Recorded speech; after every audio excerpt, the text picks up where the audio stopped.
President Donald Trump is reviewing the details of the China trade deal with his team, the White House said on Wednesday, and likes what he has learned about it so far. White House spokeswoman Caroline Leavitt said the administration agreed to comply with the terms of the Geneva Agreement it reached earlier with officials from Beijing. I do have more specifics for you. I spoke to the president about this.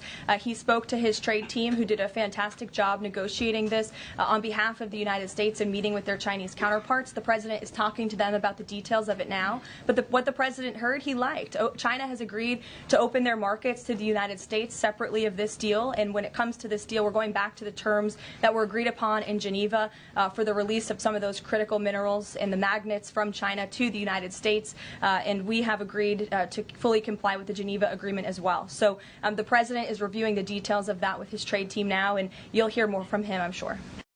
U.S. Treasury Secretary Scott Bessent on Wednesday, June 11th, called on China to uphold its commitments under an initial U.S. trade agreement reached in Geneva last month, hours after he and other U.S. and Chinese officials agreed on a new framework to implement the deal.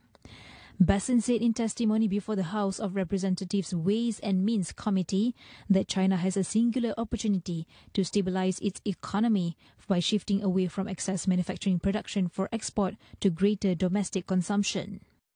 Dozens of countries have engaged the administration thus far with offers to improve their trade relations with the United States. This includes China.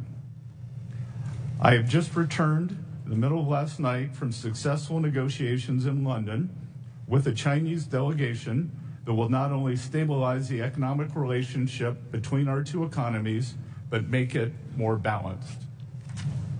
China has a singular opportunity to stabilize its economy by shifting away from excess production towards greater consumption.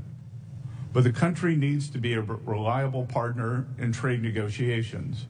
If China will course correct by upholding its end of the initial trade agreement we outlined in Geneva, and I believe after our talks in London they will, then the rebalancing of the world's two largest economies is possible.